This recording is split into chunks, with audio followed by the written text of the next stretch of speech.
Hello dears, ఈరోజు అయితే nutritious veg pulao అయితే చేశాను. దానికోసం 3 glasses of rice, half glass of పెసరపప్పు అయితే తీసుకుని కడిగేసుకుని పెట్టుకున్నా. తర్వాత ప్యాన్ తీసుకుని ఒక 2 టేబుల్ స్పూన్ నెయ్యి, 1 టేబుల్ స్పూన్ ఆయిల్ వేసుకుని దాంట్లోనే జీడిపప్పు, లవంగా వేసుకుని అవి బాగా వేగిన తర్వాత పచ్చిమిర్చి, ఉల్లిపాయ వేసుకుని చక్కగా ఫ్రై చేసుకున్నా. దాని తర్వాత అల్లం వెల్లుల్లి పేస్ట్ వేసుకుని అది బాగా ఫ్రై అయ్యేదాకా చక్కగా కలుపుకుని వేపుకోవాలన్నమాట. ఇంకా దాంట్లోనే 1.5 టేబుల్ స్పూన్ ఉప్పు, హాఫ్ టేబుల్ స్పూన్ పసుపు అయితే వేసుకున్నాను. మొత్తం మిక్సింగ్ అయితే చేస్తానన్నమాట.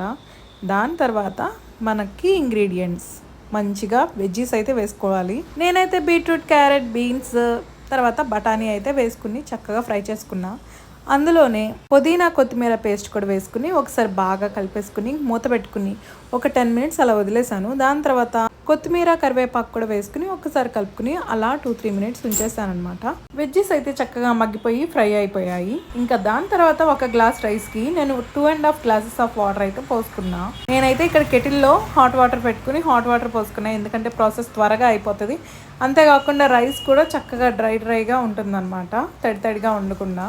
ఇంకా వాటర్ చక్కగా తెరులుతున్నాయి అనగా నేనైతే రైస్, పెసరపప్పు అయితే వేసేసుకున్నాను. ఇంకా అలా సిమ్లో ఒక 10 మినిట్స్ కుక్ చేసుకుంటే మన న్యూట్రిషియస్ పులావ్ అయితే రెడీ అయిపోతుంది. చూసారా, చాలా వెజ్జెస్తో అదిరిపోయింది. నేనైతే మష్రూమ్ కర్రీతో పేరప్ చేసి ఇంకా టేస్ట్ అయితే అద్భుత.